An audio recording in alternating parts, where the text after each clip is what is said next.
Well, hello. How y'all doing today? I'm Jeremy, I'm Jeff. and together we are What More Could You Want? Welcome, And, guys. Yeah, how y'all doing today? I hope it's good. We're just laughing because Jeremy just like literally cleared off the table. Well, Kind of threw. Got the little like movie clicker that keeps track of when we record, and he just goes, like, okay, let's just get everything off the fucking table. it's only a necessity for a few seconds. Like, Well, it's true. You only need it. It literally is like a 5-6 second window. And he's like, cool, I know when I need to cut and edit. I get it. what Jeff's talking about is like a little clicker thing, a clicker board or whatever that the directors and folks use in real movies. So we have to use that to mark sound and all sorts of stuff. But anyway, there's no sense of it being on the table. And sometime, this leads to a very, very good point for us. Sometimes I would sit there and fiddle with that for 5 minutes to try to get it to be perfect on the chair or whatever, you know. And it's just getting to where now I'm like, get out of here, man. I got time for this shit.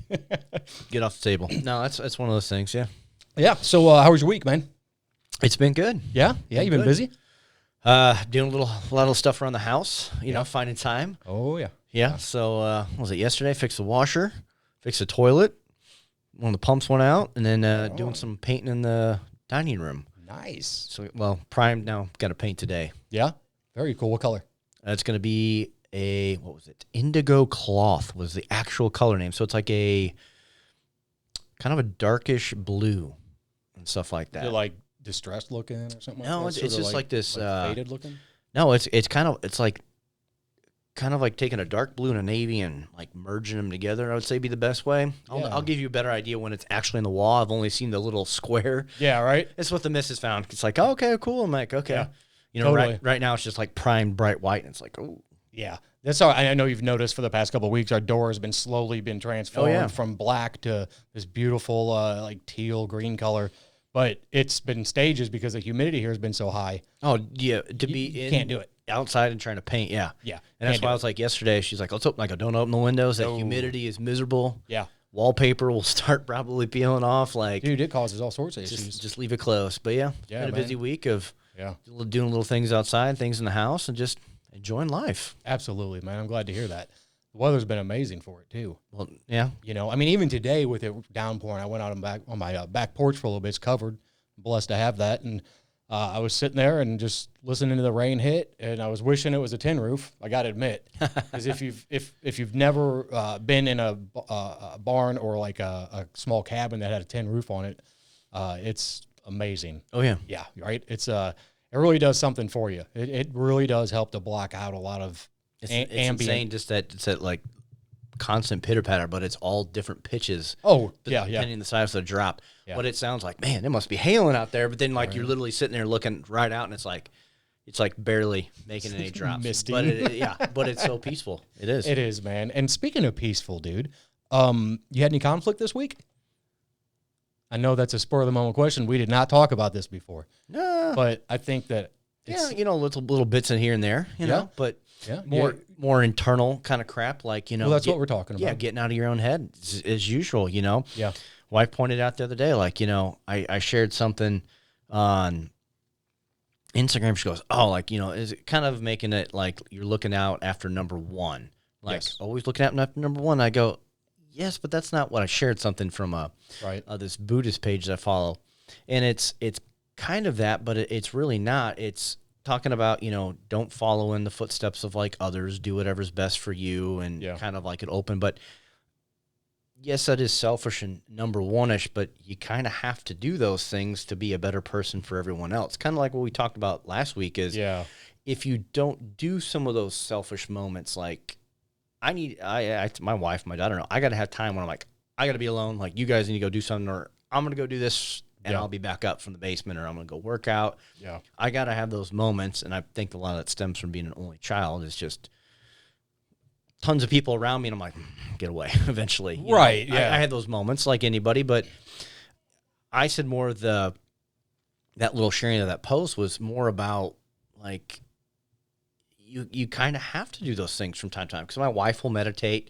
You know, she'll be like, hey, I'm going to go do a long meditation. And she'll do some that are like, she's done some that are like 30, 40 minutes. Yeah. Brilliant. And I'm like, hey, I'll tell her daughter, I'm like, hey, mommy's meditating. Oh, okay. Well, she knows if she sees, and like, if we're lying down or sitting in the position, she's like, oh, okay. You know, Yeah. one of those things. But it's like, yeah, let mommy be. Like, we need those things to do. And so it's just like, it's not about being number one. It's like at times you need to be selfish to do those things. If not, you don't want the person that's going to be the result of not doing those things. Think if, right. Like I tell my wife, not everyone working out is not therapy to everybody. Some people, like to my wife, she does it for the health, wellness, but it's not like, to me, it's like, man, it's therapy. Right. Like if I go down the basement, beat the hell out of the heavy bag, I'm like I feel renewed, or go lift weights. That's not everyone's thing. Right.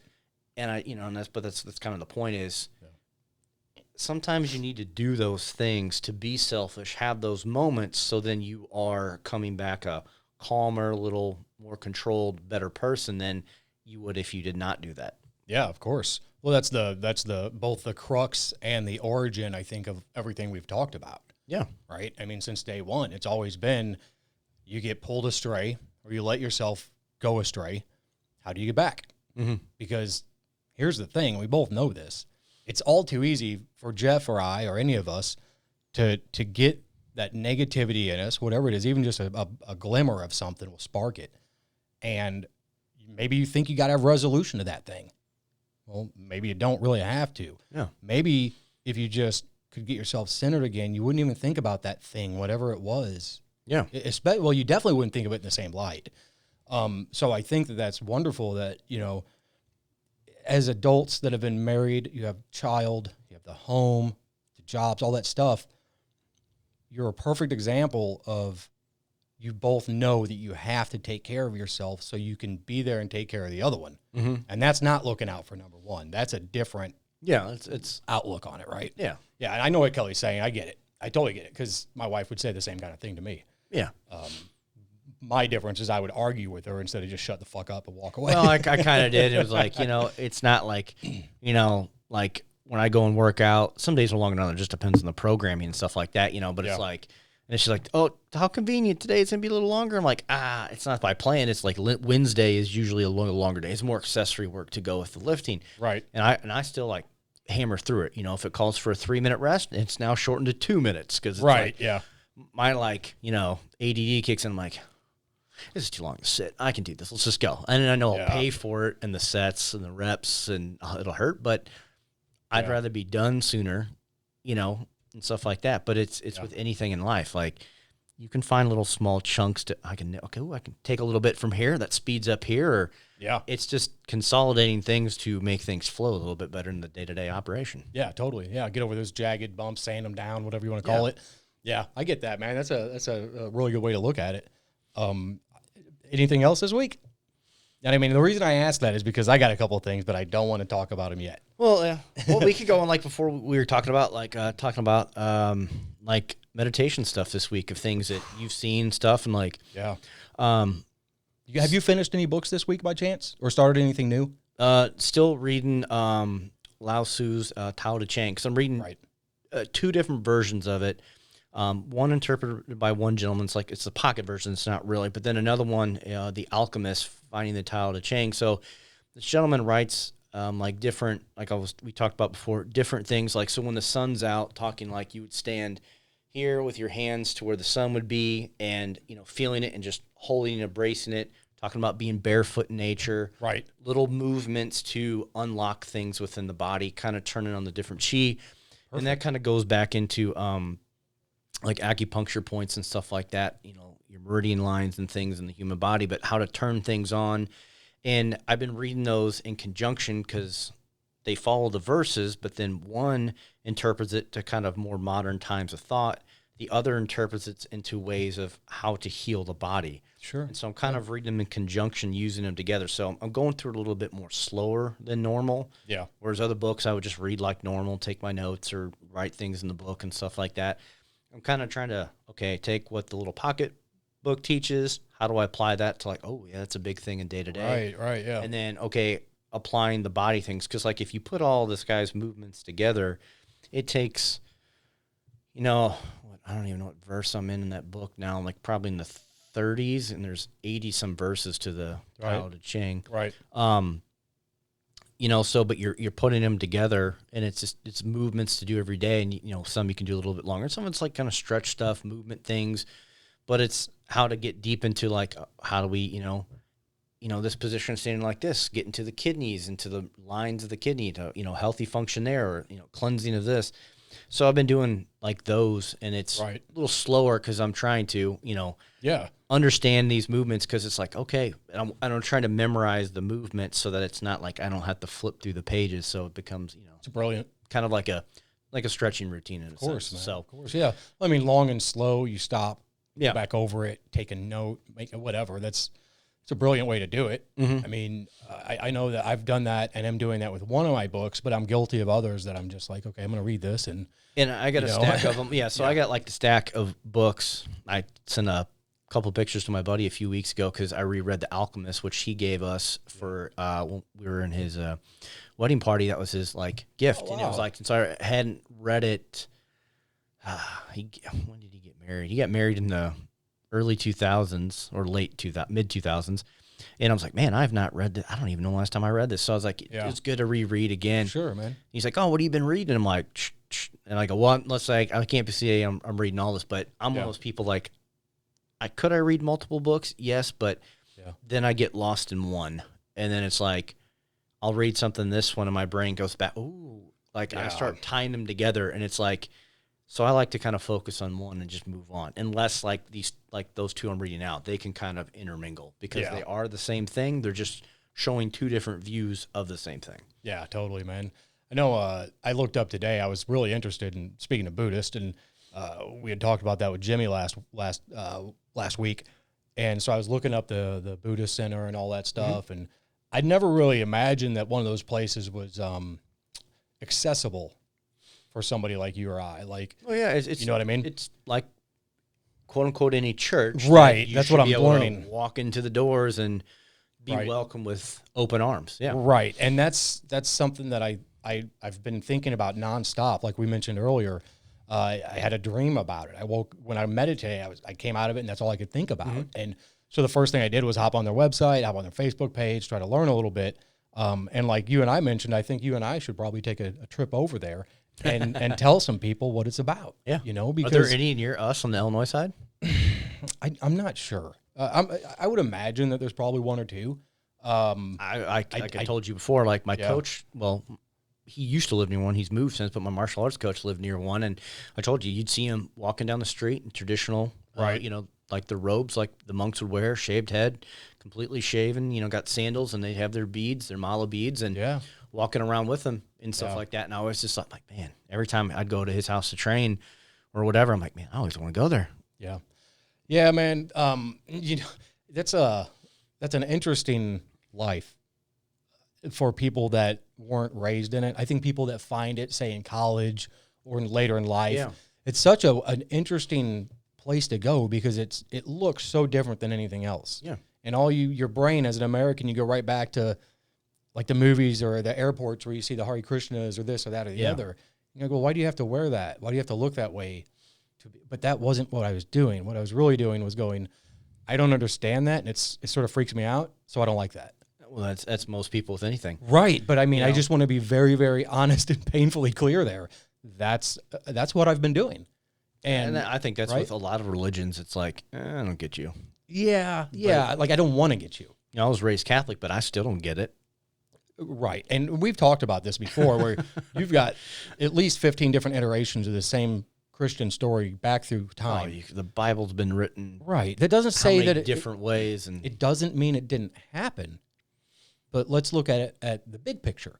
Because when you look at all these religions, they're all saying the same things. Be good. They are. Be good. Be happy. I saw love life. A funny little like meme thing. One of those like spiritual like things I follow on Instagram. Yeah. Had Jesus, had like Dalai Lama, had Buddha, and then some other Krishna, other like it had like a bunch of different characters, and they're cartoonish, but they're all like have arms over each other, and they're all laughing, walking in nature. And it's simply put exactly what you said.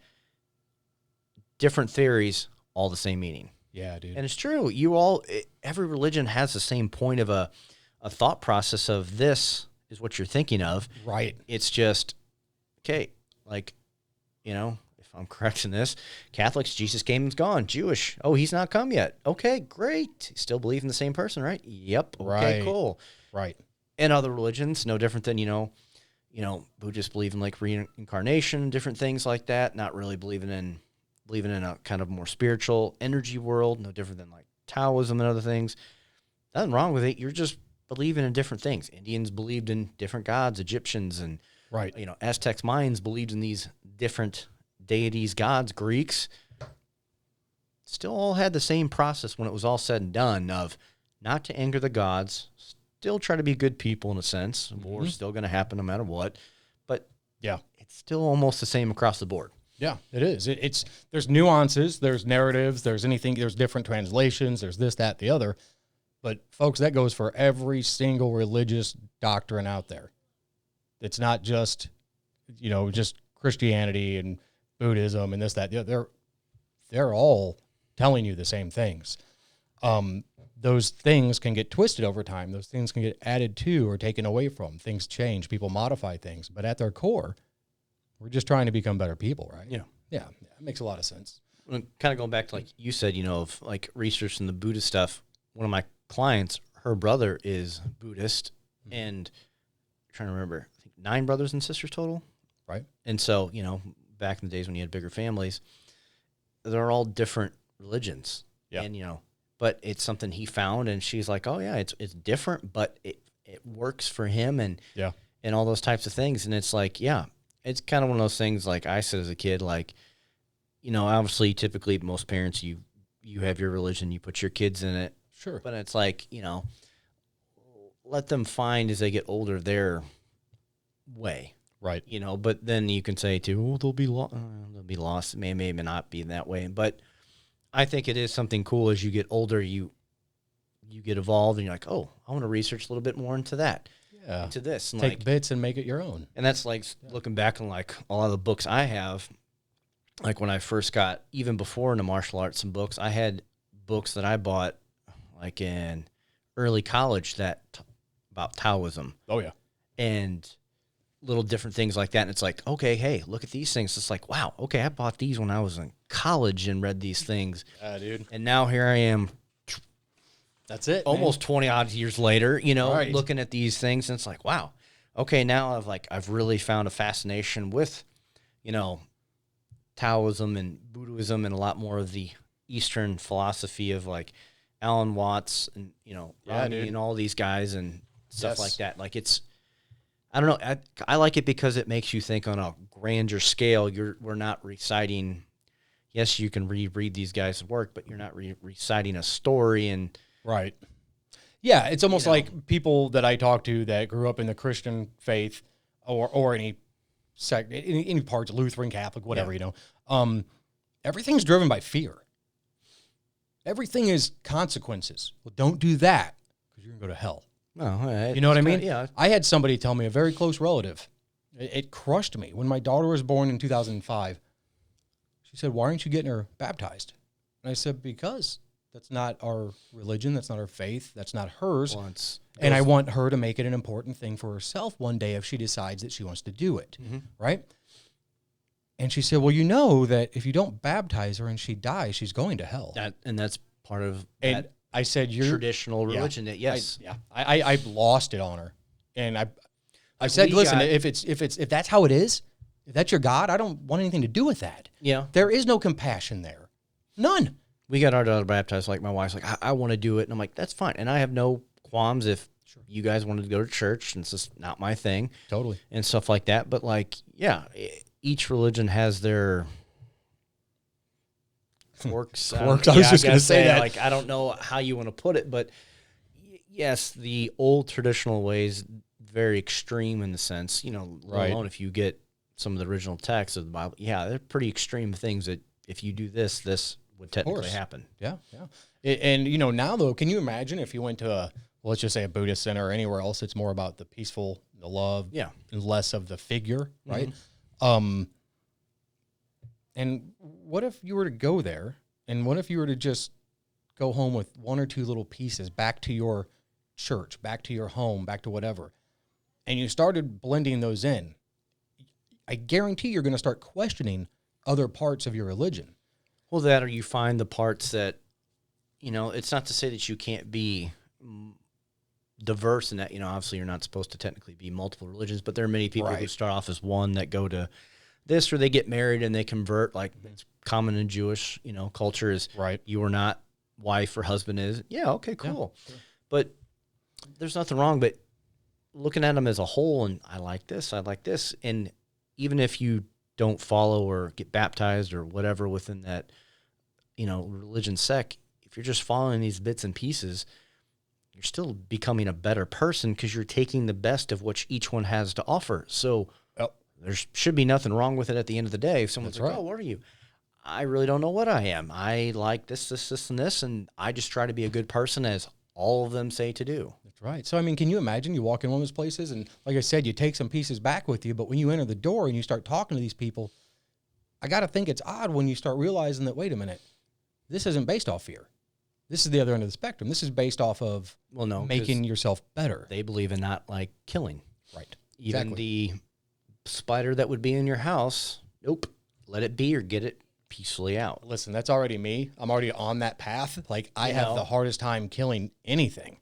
I can't do it. Certain, I don't know. It's weird. Insects and things, I'm like, I get it's not right to say, but like, yes, big, I'm not going to, oh, hey, there's a snake in the yard. Let's go. No, be gone, Yeah, like totally. Those types of things. But insects, still one of those things. It's like, in a sense. But yes, that would be something that on the terms. But then most of the time, though, like in the garage, I see one like, cool, just eat the mosquitoes, dude, and we got a deal. That's exactly what I've been doing. Every time I see like a spider or something, I'm like, you got a job. I got to let you do your job. Just do your job. There's one that's always, but it's right by the door. That's where I have my chalk bucket, and he guess just right where the lip, I guess, is the bucket's like chip. He'll go under there. I'm like, cool, man. Just, I don't care. Yeah. But you don't, and it's those little things, but. Those little things, though, have a way of sneaking back up on you throughout the day. Yeah.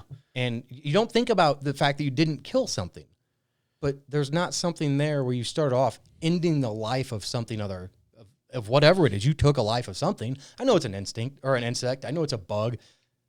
And my point, but the thought process isn't there as if it's like, oh, I just went and killed a squirrel or a bunny or same thing. Yeah. I mean, really, we don't think of them the same, but they're all living creatures. Yeah. I'm not here to say if a snake was in my house, I wouldn't shit my pants.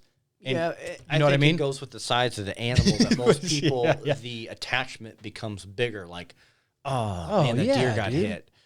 You're right. If the snake got ran over, that raccoon got ran over. I think it goes with the size of the animal. Or maybe the domestication. Yeah, it goes along with the bigger compassion of the heart. Like my daughter, if we eat venison that, like father-in-law, brother-in-law, may have got last season, she's like, oh, poor dear. I'm like, yeah, but, it's in a sense, too, that, like, you have to do those things to keep their population in check. And then it goes, we can circle it still back to, Buddhism. You shouldn't, but. Yeah. Well, I mean.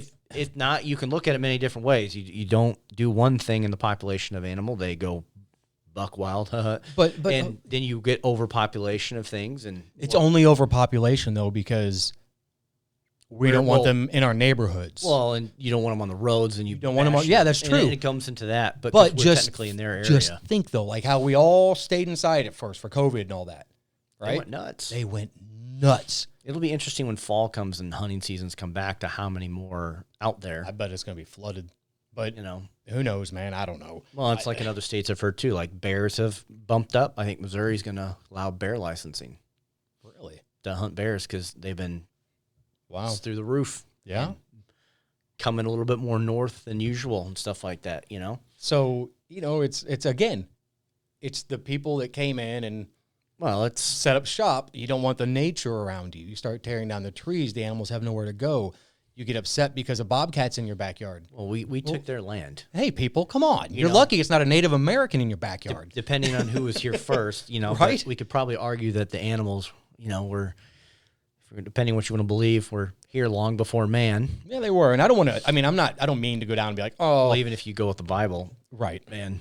Yeah. On the last day. So. Yeah. So speaking of the Bible and well, I think in Noah with the animals and everything. Oh, two of everything. I'm going to take a little branch here off the side. Anybody with Netflix, there's a German series that I've just found. I don't know that it's been out in the U.S. very long, but there's like 3 or 4 seasons, and it's called Dark, and that's it. And it's got some subtitles when there's just text that you're reading. It's German, but otherwise it's a dub. German. I was like, okay. Yeah, it's a dub, and so you don't get to even hear the German language, which I think is sort of a crime to this movie. It would really help it if I could just read the subtitles, you know. I know some people aren't into that, but this thing is probably the smartest show that I've watched in my adult life. It's got so many weird nuances about it, though, that are silly. Like, some of the dubbed voices are like, oh, come on, you could have done better than that. Like, that's a horrible voice for her. Like, no, well, you know. But those are the things that... like martial arts movies. Oh, yeah, yeah. Except Ip Man. Oh, love that dude. So anyway, so where I was going with that was it's... And I don't want to give too much, but it's about wormholes in space and time, right? It's about traveling through time. But when you first start watching this show, just, you know, kids are going missing. Animal goes missing at one point. And then all of a sudden, you're like, why is this kid in Jordans and like an old like Calvin Klein sweatshirt? And then you realize that it's the same world, spoiler alert, but through a wormhole that these people have found in their community. That's like Stephen Hawking's theories. Yes. Yeah. So you know how wormholes work, how they you collapse and they go through them. So yeah, exactly. So I've been watching that. I just got done with the first season. I highly recommend it. Highly, highly recommend it. It goes into so many things that we talk about. Just like it goes a lot in the theoretical and all those different types of physics that these guys who are flipping geniuses study, and it's like sure. Yeah, it's mind-bending theories, things that aren't even real, right? Quote unquote, and that's what you spent your life like. Big Bang, those guys are, yeah. Where are they? They're all scientists, aren't they? Well, yeah, but like one's an engineer, but like theoretical theorist, physicist, in all their titles. But it's like, yeah, you are trying to prove things that don't exist. Hey, you want to go back to school with me? We'll do like some theory. Yeah. Some real heavy mathematics. Well, that they are. But some things nice. I think that they are trying to prove, but like, that's what they do. That's what it's fantastic. I think it's fantastic. And this show just makes it so, not easy, but so simple to where when you see the things going on, you're like, wait a minute. Is that really what they just did? Like, holy shit. It'll blow your mind. Because at first you're like, it's very easy. It's very simple. And then you realize how things are going. And why this wormhole is there. Oh my God. You got to watch it. Got to watch it. I'll find it. So, but I digress. Like I said, I want to take a little detour there. So when are we going to create a religion? I got a name for it. Oh, geez. I know, man. We got to start a cult. No, man, I was thinking the other day. There's enough cults in this world. People just don't know that they're actually cults. Yeah. So, yes, yeah, lots of those. Let's not get there on this podcast. So if somebody was to ask you, and I don't just mean you, Jeff, I mean anybody out there. What was the happiest day of your life? I mean, what was the single most eventful moment and day that you would say is your favorite? And I'm going to stop you because I don't want you to say anything other than what you would say if you understood where I was going. Well, yeah, you're probably looking at it from 2 points. The non-traditional. Sure. And the traditional. Yeah. So let's skip the traditional. Okay. Yeah. Because I mean, for all intents and purposes. Well, the traditional would be the first time, held my daughter. Of course. That's what I think that's what a lot of us would say. Oh, yeah, I could think about that right now. I remember that. Yeah. Dude, I just looked at pictures of that today. Yesterday. Not of you holding your daughter. But oh, yeah. Right. Well, no, because we had a bunch of time hop because our daughter was born 8 years ago last month. And so you're seeing this pictures in the time hop being just 1 month old. And it's just flooded in, your Facebook because everything. Yeah. I would say, I can't say of a specific moment. I would say moments of things of like what we talked about last week is when you find those new horizons in your life or the next chapter or the new path. I think those are some of the happiest, most exciting times of life for people that I don't think they think about. Like, when you take that leap of faith into the unknown and just jump, you Right. know, as you've seen many motivational posters and things like that, or like they even have a pretty good one of Elon, you know, after PayPal, what he took with all that money, you know, henceforth Tesla, SpaceX. Well, yeah, he invested his PayPal money into SpaceX solely.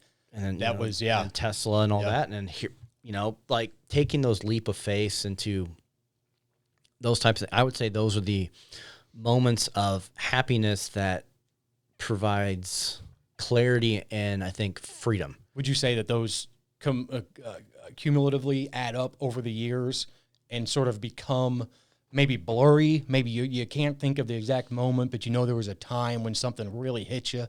Yeah, you know, I went. You know, like it's like oh, it was a Tuesday back in. You know. Hey, dude, I know some people that you know, would be able like, to do that. You know, no, but like I can think of roughly the time frames, but it would be like those.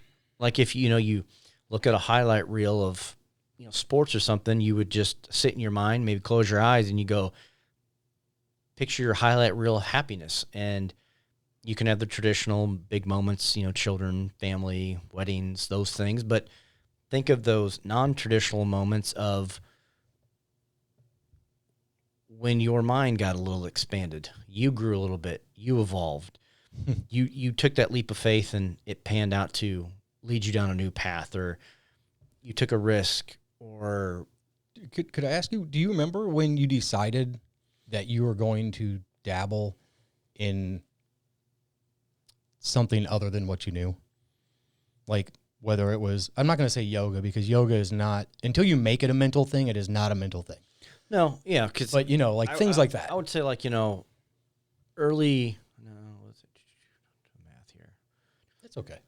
Yeah, so mid 2000s, I would say like when I got into martial arts was something because I always had a passion for it as a child. Yeah. And when I didn't have the ability to do it and got into that realm and really loved the history behind it. Not like, oh, I'm punching. Like, yeah, you know, I like talking about the chi, the energy work, the almost like superhero-esque aspect of what martial arts and all these things that like fascinate me now. Henceforth, why, you know, the tattoos. Tattoos are literally 99% Asian on my body. That's right. You know, because of the meanings that they have to me, and there's, you know, double to what it has to life from their culture. But of course, I would say that is where back then is when my mind started opening to see the world in different views, learning from other cultures. You know, like Taekwondo is not that old compared to like karate and, you know.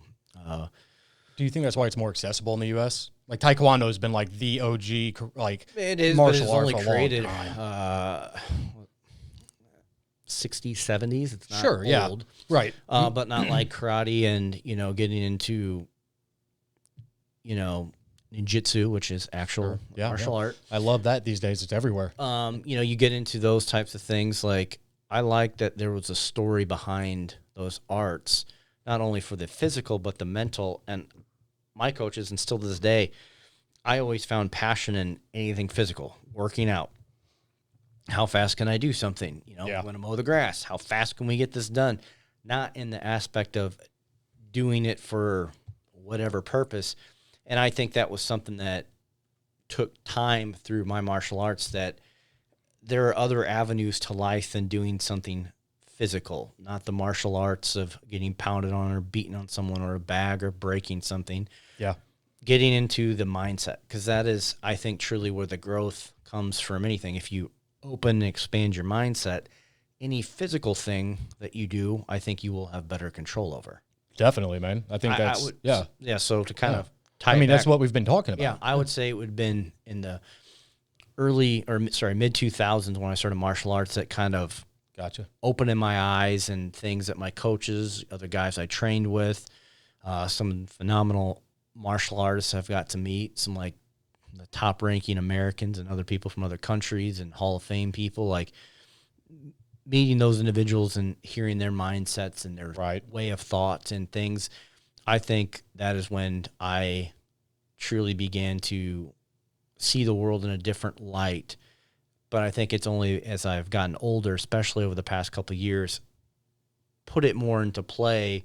Yeah. Versus younger, it was still like the physical aspect. And that was something I think that took a long time to get over. Is I love working out for the physical thing, but I also love it more so for the mental release that it provides me, that when I get done, I'm just drained because I put it all out in that workout. Like, I get done laying on the floor and I could probably go to sleep because I know, right? I put all the energy into it, but it also freed my mind for that time frame. Is any negative thought. And like when I lift too, like I would, or like do martial arts stuff, I would talk the negative stuff out. As I would be like walking to the bar, hitting the bag, I would be like, like you had a bad day, or your boss said something like, oh, but you're talking it all out. Right. You're doing something physical. Yes. You're releasing it in two manners. Yeah. So man. then when you are done, you're free. And that's something like I started doing later on in my martial arts too, is like, okay, how can you take the physical stuff that you do every day, but get the release that you need as well? Yeah, totally. You know, because there's so many different kinds of energy work that you're dealing with right there, right? Like you just talked about two of them. You're speaking, you're putting that out, you're actually striking something, you're moving your body, you're moving another object. The more energies that you can get into your system and out of your system and know how to manipulate those, apparently you're a much better person. From what I've read. And that's why like when I get done working out, like I literally could just lay down and go to sleep. Yeah. Because exhausted, right? Mentally and physically put all that out into what I'm doing to focus. Like I might have like I said, podcasts or music. It'd be lucky if I catch it. Yeah. Literally most of the time I can lift in silence and it's just right. But it's that constant release. But when I get done, I'm like I just pulled all that out of me, and it's like boom. And that's things that we learned about like in energy work when we used to do it in martial arts. Like when you get done, your body is on. You got to get like into cold water. You got to like cut the faucet, so to speak, because you'd imagine like you're playing with a ball in your hand and you're feeling the heat. I'm not gonna start doing it because I'll probably get it going. But like you feel it, and your hands will literally look like you've been slapping the hell out of something. They just become beet red, very hot. Like you can feel the heat being created. And it's like, and my martial arts coach always say, like, you need to keep it because there are people that will steal it. That will, we joke, like energy cutting. Totally. I've experienced it. Yeah, that there are people that will remove it from you. Yeah. And stuff like that. There are people that, like you've seen in movies, like steal souls and stuff. Dude, like I've worked with toxic people that, but it pulls that from you, and it's so draining. So then, like, you have to be careful when you're doing it yourself that you don't project all that out to give it to somebody else. Yeah. And you got to make sure if you are giving it to somebody else, what are you giving them? Right. Good or bad? Yeah. And it's very crazy, powerful things that I think goes back. But that's to where my mind truly awakened to see, like, holy cow. But that's what I wanted in martial arts. Yeah, I wanted to be able to kick, punch, break things. And sure, I never thought I would get into fighting with it. If that was a byproduct of it. I literally wanted to learn a lot of the cultural aspect. Right. That's what I found fascinating. Sure. We're not very old here in America. We don't have a history. The history prior to, 1776 here coming up, on our, country's birthday, it's very skewed. We don't really know what happened. A lot of the Native American early cultural things has been destroyed or lost. Yeah. Like Asian cultures, other cultures, if they can go back. Yeah. They didn't decide to, wipe, history from its existence. Right. And we're a young country regardless, but yeah, that's what I find fascinating is those things, let alone those old martial arts movies that hooked me. It was like, oh, okay. Yeah. So have you seen the latest Ip Man? Oh, were they on number 4? I think it's 4.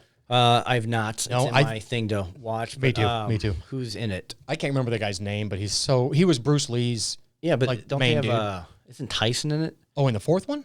They had somebody else famous in it. Oh, don't ruin it. Oh, no. I mean, not that I don't like those guys, but those movies were so... I need to watch the first one again because it's on Netflix. It reminded me of Crouching Tiger, Hidden Dragon, I haven't watched it since it was like on TV, and I can't... This is years ago.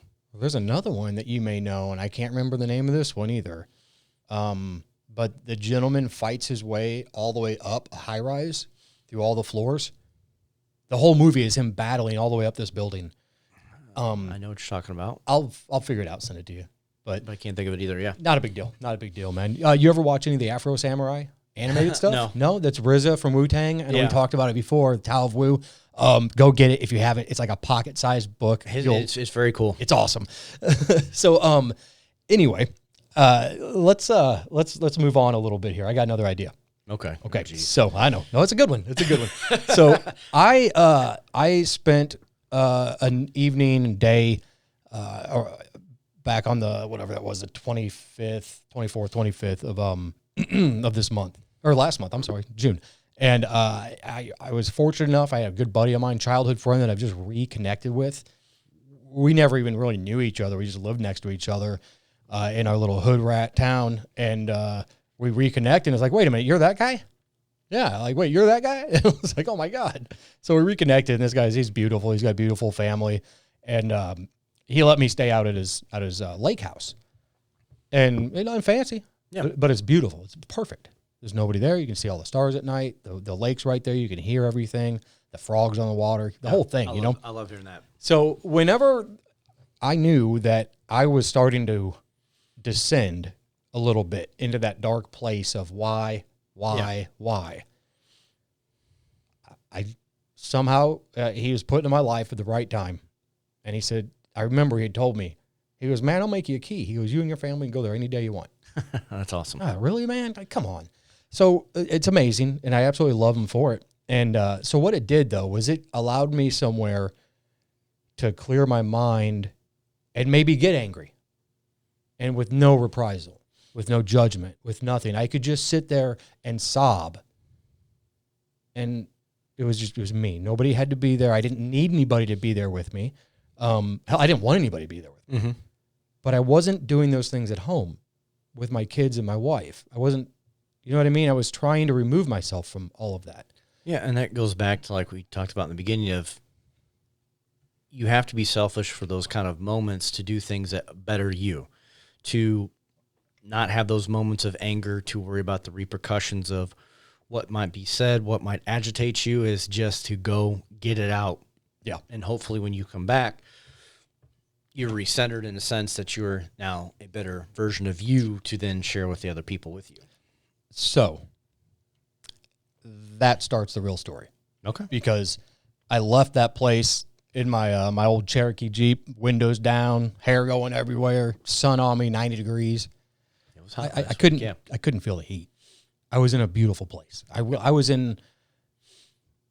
couldn't get enough of the sun. I couldn't get enough of the smells and the sounds. And so when I went home, I said, well, why would I close up all my windows? No, this is why I came out here. Mm-hmm. And so, I went back and everything was there I fucked up. I fucked up pretty good. I come home and I guess I had expectations of people and they weren't met. So I did what I tell other people not to do. I fucked up. I fucking sat on the back porch, my beautiful back porch that should never be be witness to what I did. And I didn't realize I was doing it. But one bottle of wine while I'm sitting there reading, doing my thing, just being pissed off because nobody else is wanting to be, help dad out. Yeah. My expectations aren't being met. My needs aren't being met by anybody else because I can't fucking meet them for myself in that moment. Yeah. I need people to understand this is in that moment, in that little biosphere of crazy. And if you tell me that you haven't been in a similar situation, you're lying. No, we're all we all that have. little low point of the bowl. Right. So there I am. What was me? Why aren't my kids out here to help my wife, this, that, or the other? So I just start going down the rabbit hole in my own head. And next thing you know, I'm 2 bottles of wine in, a pint of whiskey. Dude. And I don't know. Functioning still. I was upright and I was on another level of bullshit.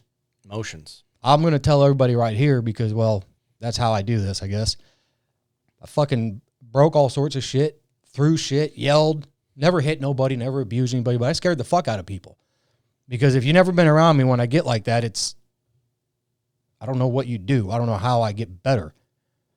But what I will tell you is all the work that Jeff and I have talked about this whole time. Actually, the next morning when I woke up and I had blacked out and didn't know what I had done and was told, it was a clear mind. And, as old coach on Varsity Blues said, clear eyes, full heart. Can't lose, brother. And there's a lot of truth to that. And when I came to, I felt more shame and sadness for how I had behaved, how I'd let myself get, just because I was angry because my friends died. You know what I mean? Like at its core, that was really it. But it wasn't just that. It was that my friends died, and I don't think I'm getting the words I need from people to help me, but they can't do it. So the next morning I wake up and I realize this, and I had been speaking briefly with a couple of people from a support group or a group of survivors belong to. It's not like therapy. It's just all of us. We get on there and talk. Yeah. And so, I put on there, I said, hey, anybody else ever feel like they're out on an island whenever it comes to something that's really messing with you? And I got so many responses, phone numbers, DMs, everything, because we've all been there. We've all been there. It's a thing anyone can experienced. So I sat right over here on my couch down here in the studio by myself that next morning. Kids were sleeping. Wife was at work, I think. And that question I asked you about, what do you think your favorite day or moment was in your life? Yeah. Well, all the clarity and everything that I gained that day, that morning, and that being able to get back to center a little quicker and knowing that I'd fucked up really bad, but I'm back to center now. Mm-hmm. I still got to fix things. My family, I got to make sure they know that this isn't something that should ever happen again, right? And so I'm laying here. I was down here last night, and I was doing some meditating and some things, just into night things that I do. And I had this idea in my head after I meditated, and it was like, man, this is like, this feeling I have right now is so good. What have I ever done that's been better than this? What have I ever done what have I accomplished, achieved, given, taken, made, whatever? What's ever given me this much joy? Just sitting there. Yeah. Doing nothing. And so I'll say right now, if somebody was to ask me, what's your favorite day, your favorite moment, your favorite anything ever? For me, it's today. It's not when I held my daughter. It's not when I held my son. Because you can be a blind son of a bitch and do that and get joy out of it. Yeah. You know what I mean? And that's not on you. I'm just saying that's... No, I get that aspect of it too. But the reason I say that those aren't my favorite moments, or the moment that my wife married me, or any of those things, is because those days will never happen again. It's true. Only today happens. And it doesn't happen again. It's true. And if today isn't the best day that I've ever had, then how could anything be any better? We're doing all the things that we say that we can do. All the things we want to do. Even though my wife and kids seemingly didn't quite know how to comfort me, they're still here. Yeah. They didn't take off whenever I was losing my shit. And so today is my favorite day. And I hope tomorrow is my favorite day. Well, that's, three things that come to mind. My weightlifting coach, Justin Thacker, he has a YouTube video out from years past. I shared it on my Instagram before, the best day ever, like waking up, like cool. No matter how tired you are, he's like, it's a lie. You're full of shit if you're thinking like every day is going to be the best day ever. But if I put that in my head, thinking that when I get up each and every day, no matter how tired I am, no matter what, today's going to be the best day ever, it already reshapes. And that's what he talked about in that video. Yeah. And that there's shirts and stuff that, some of the guys made that we have and use that hashtag. But it's like, yeah, it's true to that aspect. But, kind of taking that and what you're saying, life's like a palindrome. Isn't that thing you hit and it goes like for a piano? Yeah, man. The hammers. Yeah. It constantly goes back and forth. Yep. And I think no matter what you're doing, you're always doing this in life. Yeah. Think of, it's just going back and forth. And you can say some days, man, I'm hitting more on this side, but that bad still comes. Yeah. But you're always doing this, and then eventually it stops. And that's when you're like just kind of at that peace. But at most days, we're just sitting here going back and forth, and forth, hoping that we stay more on this side of the day than here and everything. And then another thing that came to thought when you're talking about, I've not experienced anything you have, never served, never been in war. It's everybody. I've said it before. Everybody's got something. Yeah. But listening to JP Donnell talk back in 2018, former Navy SEAL. He spoke at an event thing I was at, and he's been asked numerous times, men that he's lost while serving. He's like, well, how do you continue on, after those things? And I wrote it down. I don't have it in these notebooks, but he wrote, by continuing to live. That is how I honor those people that are no longer here, is I continue to live. Because he talked about some of those days where he had his dark moments, the things that he would do, and his family, his wife, his kids. Right. And I think that's a good thing for anyone, whether you've lost people in combat, loved ones just due to life. Of course. Is you continue to live to honor them. Yeah. And it can say that for, people I've lost in my life. My weightlifting coach, Justin, who passed last year, in his memory of his messages is take those things. If you have things from those individuals, take those good pieces that they provided you. And yes, those dark days will come no matter how bad it is. But thinking about playing basketball with your buddy. Yeah. Those little fond memories before the bullshit all happened, taking those little bits and things, if you have the memories, if I was going to talk about my dad, I don't got a single one to go off of. I got to go off of, messages, which is fine. It's fine too, but, taking those little things, and that's like 3 little things to think of, like Justin said, every day is not going to be the best day ever. You can say that all you want. And like you said, it's a crock of shit. But if you can put that in your head when you wake up and get going, that today's going to be the best day ever, you've already kind of turned your mind to a little of the good side today, a little bit more here. And then you do things that push it a little bit more over here. Then that little bad thing happens and you do teeter, there's more pulling you back this way for today. Yeah. And then, thinking when those hot days come, because every year they're going to come, it's going to be an anniversary of something. I'm living to carry on for you people. Yeah. I have this family. I've done these things. Hopefully a message or something I'm doing is carrying on for other people. I had my moments when I was younger with my dad's passing because I was an infant. So there, anger, sure, and stuff where, my grandpa, who was like everything to me when he passed away, it'll be 10 years this year. Those things of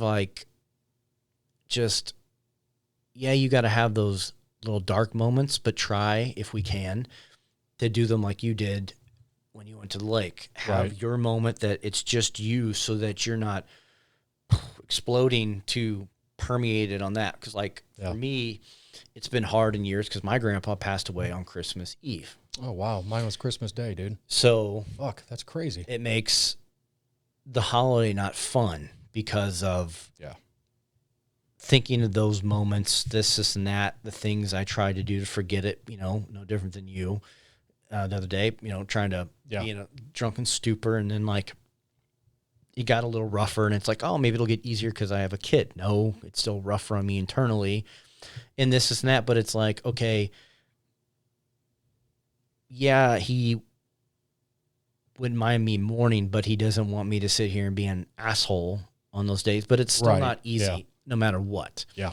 Because other things happen just besides his death that day. A lot, it's the ripple effect we talk about. It literally, it sent tidal waves, a tsunami outward from there on out, other things. But of course, it creates drama, strife. It's those things of, always going back to hoping that you're in your day-to-day, palindrome, you're more on this side. Yeah. I'm over here, pull it back. And, thinking that each day hopefully is going to be the best day ever, even if you already are dreading, like last week we talked about, I already knew something was going to happen to me last week. It's not like I'm psychic. I exactly knew what was going to happen to me on this particular day. Yeah. Yeah. And I had no sadness in me. I was just like, I've come to peace with it. You're prepared. Yes, we're not going to be prepared for other things in life, but if you can, things we've talked about really help up here, it maybe does allow you to deal with it just a little bit better, so you don't go so far off this way that you just might be ticking to it a little better. And I think that's exactly where I was going with that, was before it would have been weeks. I would have been I would have been a horror. Even the next day, I wouldn't have cared. I would have been, and then now it's wait a minute. oh shit. And I said it earlier off the air. I said, is this doing anything good for me right now? Yeah. And is it helping anyone else? Yes. 2 questions. Is it doing anything for me? Does it help me? Does it help you? And if both of those are no, or if maybe it only helps them, I still don't think you should do it. You know, just oh my God. Like we cannot take care of ourselves or we cannot take care of other people, I should say, until ourselves. Like we talked about that earlier. And it's in the simplest of forms and the most complex too, apparently, because none of us have been doing it. No, you have to do things to take care of yourself if you're going to take care of others. Right. But let's not get that minced with what are your hobbies? Yeah. Not like, oh, I'm going to go spend thousands of dollars because that makes me happy. Or even I'm going to go cook for 5 hours. Like, okay, that may be therapeutic, but what else did you negate during that time? What else was there during that? I'm talking about get the hell away from everybody. Go take care of you. Mm-hmm. Because when I hear people say like, oh God, it's just like, it creates this feeling. That is called anxiety, people. Yes. That tightness in your chest. My wife so eloquently and beautifully put it. It feels like I'm folding in on myself. Yeah. Wow. People like, said of like feeling like you're being, like pummeled in the chest, just like repeatedly, like, yeah, the wind's dude. almost getting, it is. It's like it's all collapsing. Everyone has experienced anxiety, but for me, I don't experience it to the traditional manner of, I can't breathe. Mine is just, I think that rope is getting a little thinner, just a little bit more strands get nicked until I'm hanging by a thread, and it's just time to blow up. Yeah. That's how my anxiety comes, is not by internal physical. Mine goes mental of waiting for the, raging bull in the china shop kind of thing. For me, I don't know why, I've always been a very emotional person. I've been labeled as things that most people think, well, I would be crazy if I told you what people said that I was or I had. And I don't know why I'm so emotional, other than I know that my mother experienced a ton of stress at a horrible, horrible and alarming rates for a 15-year-old girl while I was in her womb. Yeah. And so you automatically come out, your fight or flight system's fucked. Well, numerous things to say that what mom did, is experienced to us. Sure. And, no different than, it has to set a small tone. Children who were, mothers were, addicted to drugs and all that. Yeah. Could be something Kelly shared. Kelly, your wife. My wife, yes. Yeah, the other day, I can't remember the title of it. She found it on Instagram, I believe, or an article talking about changing the genes of what you gave your kids. Is some of their attitude, emotional things more not because of monkey see, monkey do, actually ingrained into them from your DNA, and things that you can do to try and change those? Because I see things that I do that I shouldn't do that my daughter does. It's damn. That's me. I've seen that too, but can't you also say that that's probably learned behavior from us? From the early onset? And that's too. You know what I mean? But it kind of makes you think maybe too, some of this is ingrained in us DNA-wise, that it makes it a little bit more apparent to come out. Yeah. Because it's apparent in the parent. Yeah. Or others in the family. And so that gets brought more out into that kind of thing. That's got to be true, man. I know my son, when he was born up until now, my grandfather that raised me, he's now passed away. He worked his ass off every day. I mean, his skin was so brown, you would have thought he was African-American sometimes. Always out in the heat, always working construction, a window site and the whole thing. Dude, I don't know. Gosh dang it. Here we go again. I lost my train of thought again. And this is something Jeff and I were talking about earlier. It's happened to me twice today where I'm just in the middle of a sentence and all of a sudden it goes haywire. And I like to blame it on the stupid pills I got to take from the VA, but I'm really not sure. It just happens sometime. Anyway, I don't know. I had something really beautiful to say about my grandfather. You're old. I am. No, I'm just beat my head on this microphone. Yeah, I don't know, man. I don't know. I don't know. I think that if we would start living more in the now, in the most truest sense of the phrase, that you and I would not have some of these conversations about things that upset us, things that, because when you do those, like, yeah, okay, you can say, well, I'm just reminiscing. Mm-hmm. Okay, well, how long are you going to reminisce? Like, how many days in a row are you going to reminisce? How many days is this going to be the real thing? And that goes back to, we talked about this before, a thing that Jim Carrey posted is, we always live for tomorrow. Like, I'm going to do tomorrow. And people fail to realize, yes, we've talked about this, and this will be, you're hearing it again. Yes, you prepare for the future, you save, you do these things. I get that. That's the big picture of quote unquote life. But the truer, bigger picture than that is most people, tomorrow.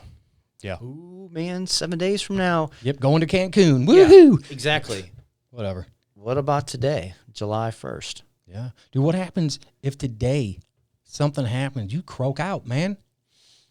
Yeah. But if you were living for that, and that's a big thing, like Alan Watts has talked about this, so many other people of that, and like, yeah. Alan's talked about, like, yes, you can reminisce in the past, you can think of the future, but living in the now, like the person who lives in the now, I'm butchering this, but the person who lives in the now is the person who is at most at peace and kind of centered. And that's a big thing is, that whole mindset is, yes, we can think about things that have happened, good and bad. Mm-hmm. We can think about the future, what it will be like, the what ifs, that's normal. Those fun vacations that hopefully we can all go back on. Again, that's another topic for another day. But the people who can live in the now, right, are the people who are most at peace, who are actually, truly living. So if we create a religion that centered itself around that thought, could we call it Nowism?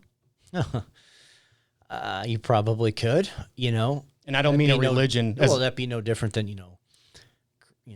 Stoicism, Taoism, Buddhism. Right, but if you say those words in our country, people look at you funny.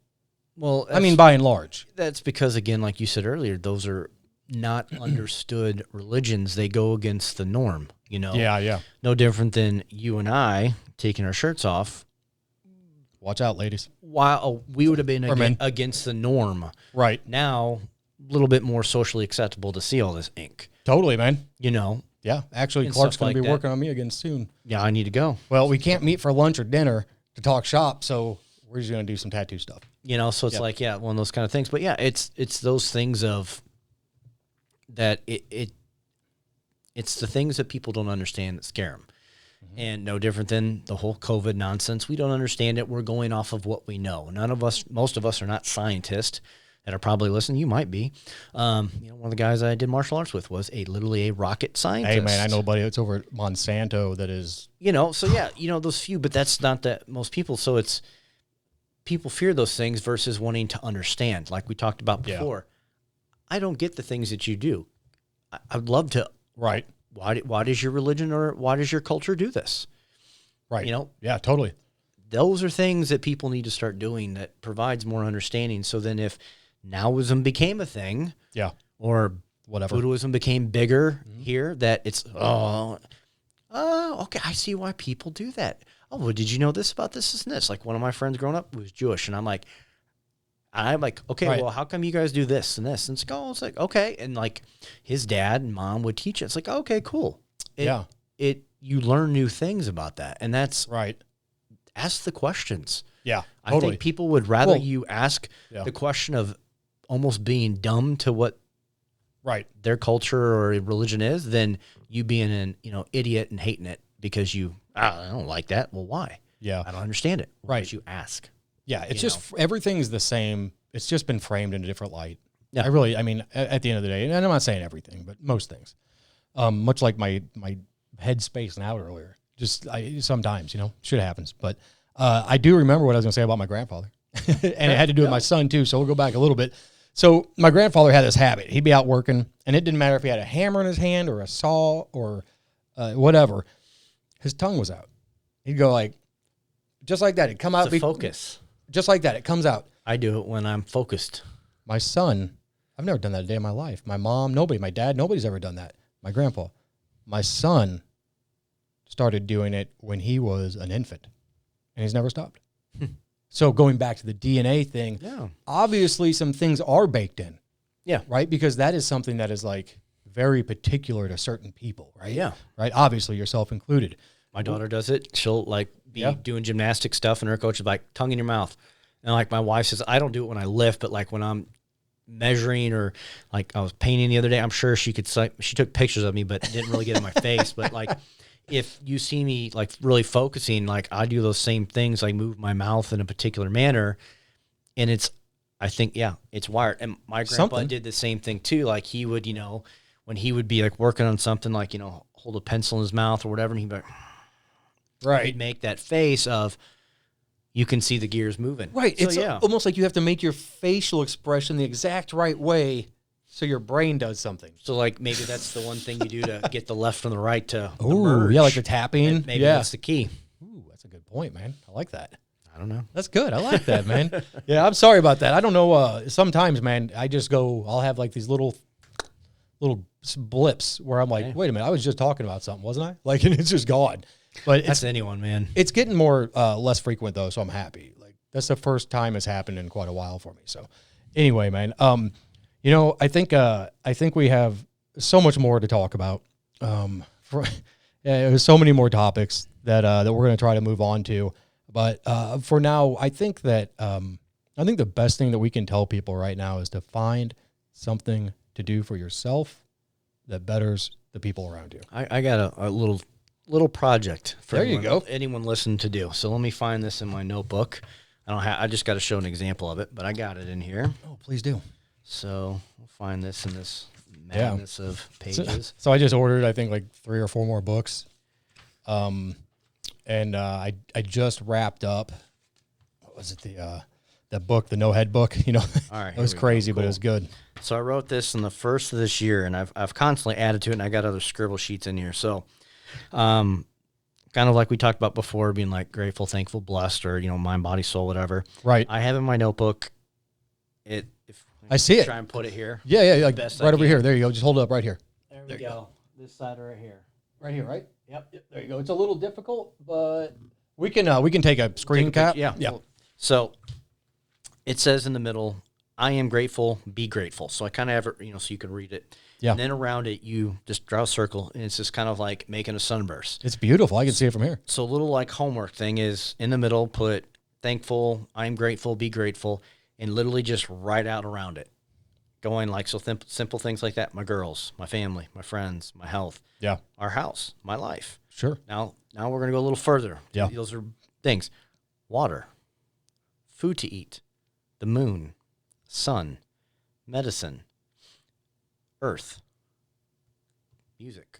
Yeah. Things like that. Think of things that go beyond just the materialistic aspect of your life. Like things that, again, you could put on there like, a cell phone. Maybe you are grateful for that because you can communicate a lot easier.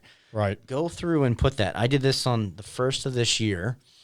I saw someone posted about it, and I did that. And so that's when I was like, okay, cool. I'm going to do that. And I've constantly added, and I got like scribbled pieces of paper all strung out through this notebook and stuff like that. I've slung on this, but like literally just put that in the center of a piece of paper on your notebook or something and constantly add to it. And I've done that, and I got, like I said, the scribble pages, but I would put it somewhere that you can see it routinely. Yeah. And I always look at this, at least once a week and stuff like that, just because at the end of the day, when you have those days, it's something good to do. So I would encourage you to, I am grateful, be grateful, and just start with the big things, family, friends, being loved, whatever, and then go out. Like I even got like clothes to wear.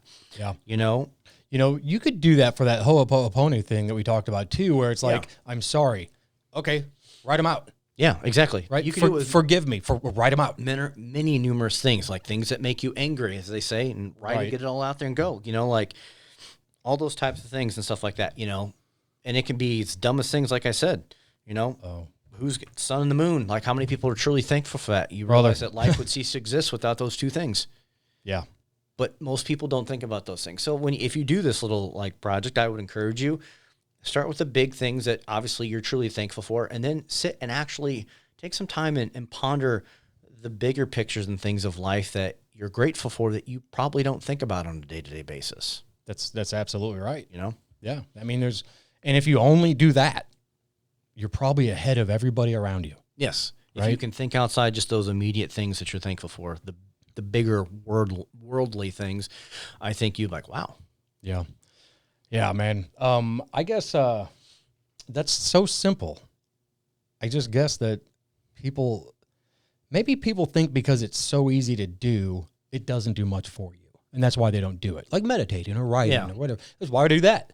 It's true. You know, I'm gonna watch a show. I'm gonna do whatever. I'm gonna whatever. And don't get me wrong. Like whenever I say meditate, I know I'm wrapped around the axle because it's really helping me.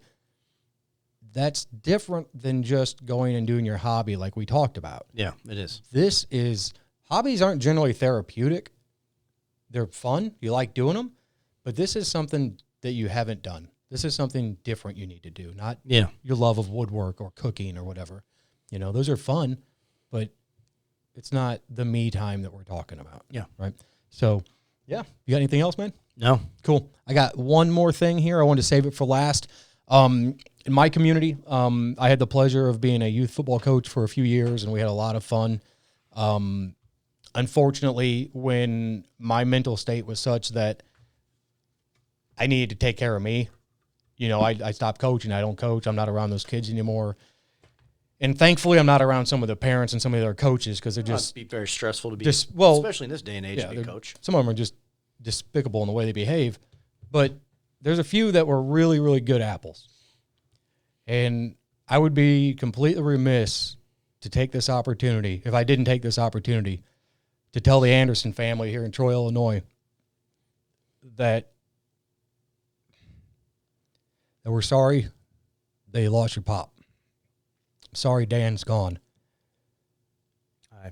I'm very, very sorry that Brianna and Madden aren't going to have him in physical form any longer. And as much stress and strife as I experienced in that organization, that man was a beautiful soul. And will continue to be. So kids, family, Titan family, whoever you are, if you ever hear this, I have no idea if you listen. We're going to miss you, man. We're going to miss you a lot. We love you. And I know you're taking good care of people up there already. And we'll continue to take care of the good people down here for you. So without further ado, we're going to take you out with some good local music here. Boys named DiBiase, if you haven't heard them before. They're good shit. They're good people. And that's about that. Love you guys. Yes. Thank you. Have a great 4th. Be safe. Enjoy the time with the loved ones. That's right. Keep those digits. Yeah. All right. Peace. Light and throw. Light and throw. Later, y'all.